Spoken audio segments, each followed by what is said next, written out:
Selamat siang, salam sejahtera bagi kita semua. Shalom, Om Swastiastu, Namo Buddhaya, salam kebajikan rahayu. Hadir pada hari ini konferensi pers pengungkapan tindak pidana penyelundupan pakaian bekas impor atau lebih dikenal dengan Balpres oleh Subdit 1 Indak Ditreskrimsus Polda Metro Jaya. Hadir pada hari ini Bapak Dir Reskrimsus Kombes Edi Stepu dari Kemendak RI, Ditjen PKTN. Terima kasih Pak Moga Simatupang Esos. Hadir juga Kasubdit Penmas, Wadir Reskrimsus dan Kasubdit. Pengungkapan ini dilakukan 2 kali dan ini memang menjadi atensi Bapak Presiden dalam program Asta Cita, bagaimana penyelundupan ekspor impor barang ilegal ini sudah harus ditindak tegas. Begitu juga dengan direktif Bapak Kapolri memerintahkan jajaran dalam mendukung program pemerintah dalam hal ini. Polda Metro Jaya telah menunjukkan bukti dari Ditreskrimsus Polda Metro Jaya proses pengungkapan sejumlah 439 koli pakaian bekas impor yang diduga berasal dari Korea Selatan, Cina dan Jepang. Kalau kita total dari 439 koli itu lebih kurang 4 miliaran rupiah. Adapun waktu pelaksanaan penindakan Selasa 11 November 2025 itu di sekitar daerah Duren Sawit, Jakarta Timur. Yang kedua hari Minggu 16 November 2025 lebih kurang di wilayah Cikampek, daerah Tambun, Kabupaten Bekasi. Adapun modus operandi memasukkan barang pakaian bekas impor yang berasal dari Korea Selatan untuk beredar di beberapa wilayah di DKI dan daerah sekitarnya. Secara detail dan rinci, pengungkapan ini akan dijelaskan oleh Bapak Dir Reskrimsus Polda Metro Jaya. Waktu kami persilakan. Terima kasih Pak Kabid Humas. Assalamualaikum warahmatullahi wabarakatuh. Waalaikumsalam. Shalom, Om Swastiastu, Namo Buddhaya, salam kebajikan, selamat siang dan salam sejahtera untuk kita semua. Yang kami hormati Bapak Dirjen PKTN untuk Perlindungan Konsumen dan Tata Tertib Niaga Kemendak RI, Bapak Moga Simatupang. Yang saya hormati Kabid Humas Polda Metro Jaya, yang saya hormati Pak Wadir, Kasubdit 1 Indak Polda Metro Jaya, serta penyidik, serta yang kami banggakan rekan-rekan media yang hadir pada siang hari ini.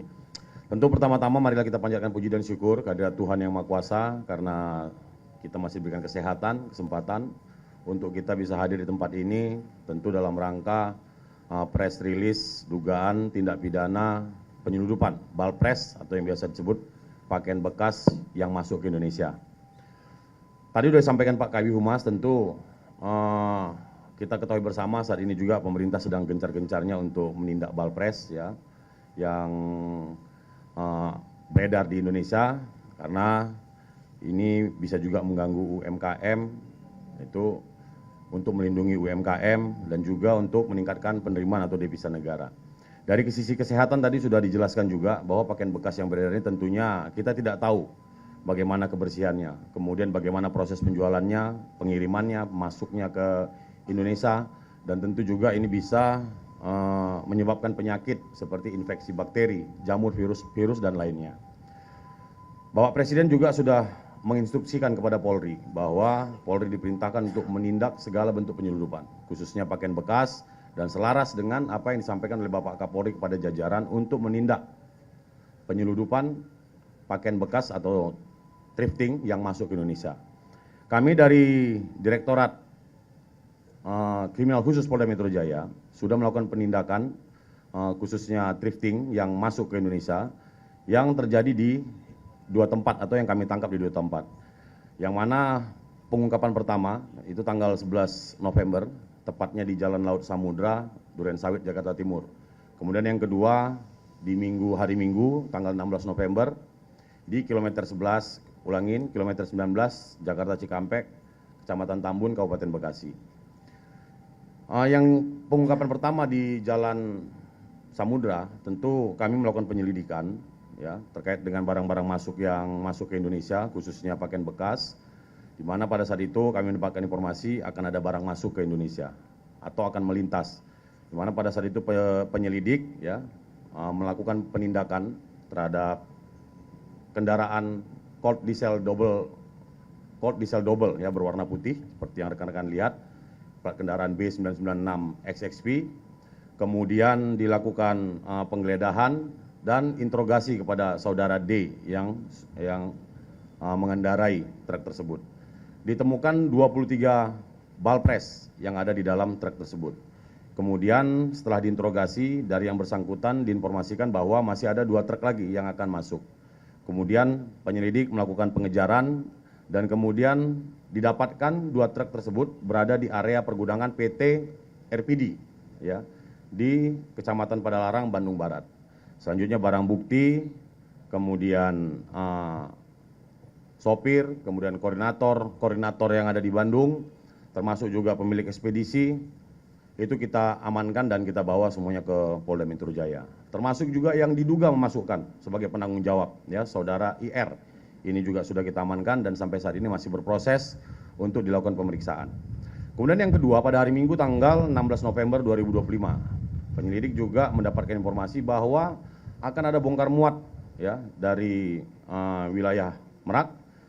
Kemudian informasi tersebut ditindaklanjuti dan didapatkan 2 truk ya di area kilometer 19 di tol Jakarta Cikampek, Lembang Sari, Kabupaten Bekasi.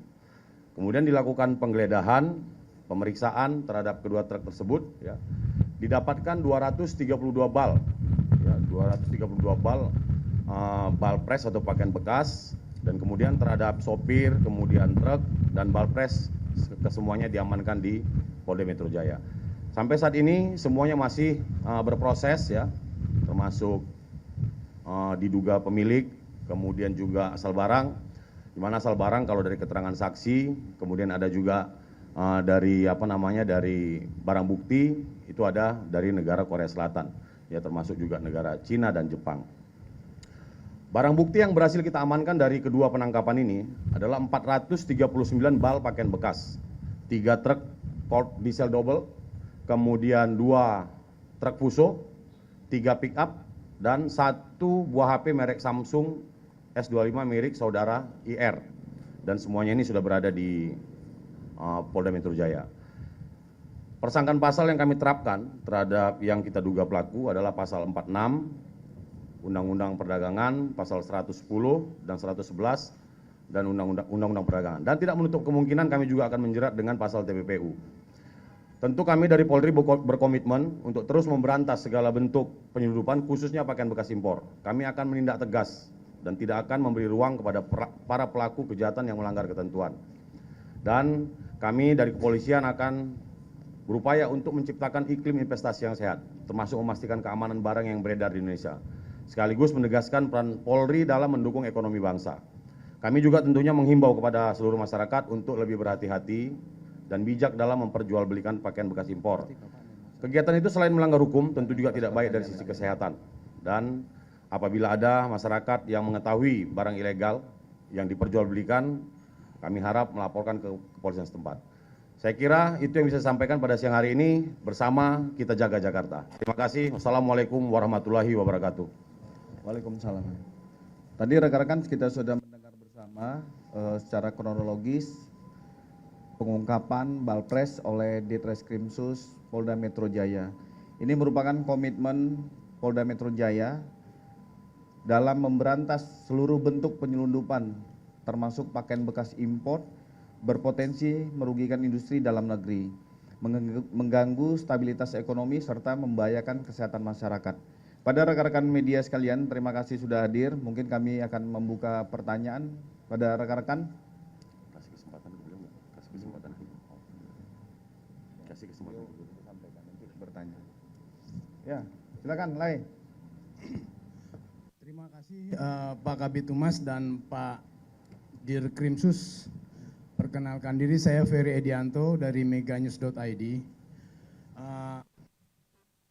Saya ingin melontarkan satu pertanyaan yang saya lihat ini adalah pengungkapan yang terbesar sepanjang 2025 yang dilakukan oleh Direktorat Krimsus Polda Metro Jaya. Terkait pengungkapan ini yang kita tahu kan bahwa ini kan banyaknya importasi Balpres ini tidak terkait dengan supply and demand. Di tengah kelesuan ekonomi yang menghimpit saat ini, masyarakat punya animo besar terhadap gaya berpakaian, fashion untuk style yang mengglobal. Maka lahirlah Balpres ini. Sekarang ini sudah ada aturan dari pemerintah Bea Cukai bahwa Balpres ini di stop. Tentu karena besarnya animo permintaan, banyak digunakan oleh importir ini pada jalur-jalur tikus. Bagaimana ke depan antisipasi dari Polda Metro Jaya untuk mengantisipasi agar Balpres ini bisa diidentifikasi, karena kemungkinan mereka akan melakukan kamuflase dengan cara yang tentu baru, yang tidak pernah dilakukan sebelumnya untuk masuk ini, karena nilai keekonomiannya ada sini. Terima kasih. Terima kasih Bang Ferry. Tentu pertanyaan sangat bagus. Kami dalam mengetahui terkait dengan peredaran barang-barang yang seperti ini yang tentunya dilarang, banyak juga yang beredar dari jalur tikus. Merupakan salah satu modus operandi. Kami akan tetap mengedepankan koordinasi dengan stakeholder terkait, termasuk juga di dalamnya adalah Bea Cukai, termasuk juga kepolisian yang diduga menjadi jalur, ya kami akan selalu berkoordinasi. Dan apabila nanti ada informasi, kami juga akan segera menindaklanjuti terkait dengan barang-barang yang akan masuk ke wilayah hukum Polda Metro Jaya. Saya kira itu. Silakan Pak Moga dari Ditjen PKTN untuk menambahkan. Baik, terima kasih Pak. Jadi terkait supply dan demand, apa yang ditanyakan Pak Ferry, perlu saya jelaskan di sini bahwa pakaian bekas berdasarkan Peraturan Menteri Perdagangan Nomor 40 Tahun 2022 itu pada lampiran disebutkan merupakan barang yang dilarang. Jadi dalam lampiran Permendak 40 Tahun 2002 itu disebut HS 6309.00.00 barang pakaian bekas dan barang bekas lainnya itu dilarang. Jadi terkait supply dan demand, sebetulnya penjualan pakaian bekas dan barang bekas lainnya itu tidak dilarang. Namun regulasi melarang impor barang bekas atau pakaian bekas. Untuk itu pemerintah sejak beberapa tahun terakhir gencar untuk melakukan pengawasan dan penindakan terhadap impor pakaian bekas. Terima kasih. Ada lagi rekan-rekan yang tengah? Sebelah kiri? Ya. Hani Pak dari kompas.com, izin tanya, ini kan jumlah yang disita ini kan banyak ya, jadi nanti setelah ini akan dimusnahkan atau dikembalikan atau seperti apa? Ya tentu nanti kami akan berkoordinasi dengan Kemendak, ini nanti akan kami musnahkan. Kami akan berkoordinasi dengan JPU untuk penyisian barang bukti, selebihnya akan kita musnahkan. Ya, silakan Mbak.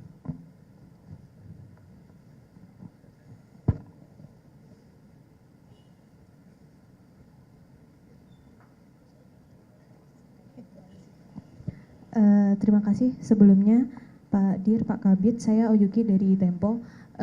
Pak, apakah sudah diketahui ini Balpres ini masuk ke Indonesia lewat jalur apa? Apakah lewat jalur darat atau di jalur laut? Dan bagaimana kok bisa sampai masuk akhirnya ditemukan di Durensawit dan juga di Bandung ya tadi.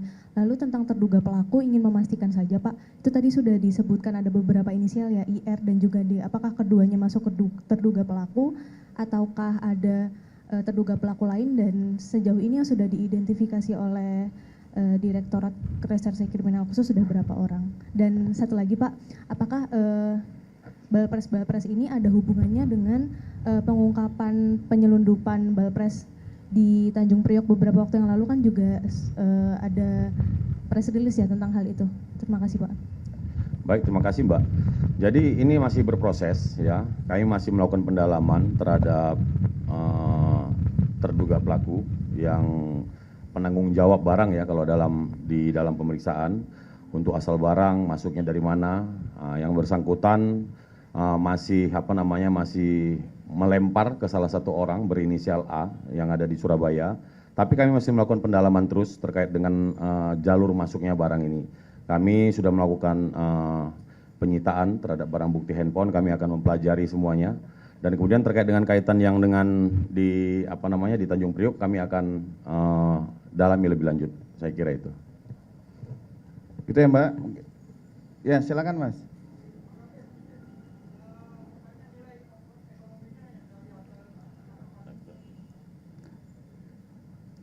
Nilai ekonominya Pak Kabit. Oke, tadi sudah kami sampaikan, kami ulangi kembali, nilai total dari 439 koli ini adalah sekitar 4,2 miliar, lebih kurang. Ya, terakhir silakan.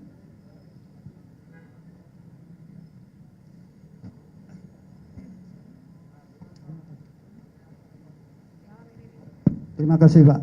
Saya Tommy Pak dari Puskota Online. Pertama-tama saya ucapkan selamat dulu kepada Pak Dir baru dengan keberhasilan ini. Terus kalau kita melihat jumlah barang ini kan cukup banyak. Bukan penyelundupan sekilo 2 kilo seperti narkoba. Nah, ini berarti ada importir. Yang ingin saya tanyakan bukan yang menanyakan kepada Bapak yang di sebelah Pak Kabit. Ini perusahaan yang mana yang melakukan importir maksud saya.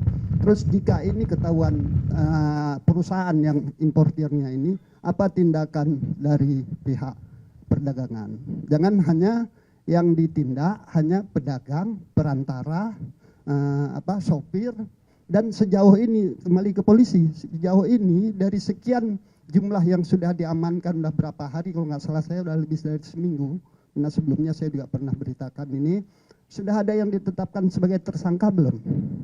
Dan ini kan importir ini bahan-bahan bekas ini kan hampir sama dengan sindikat narkoba Pak.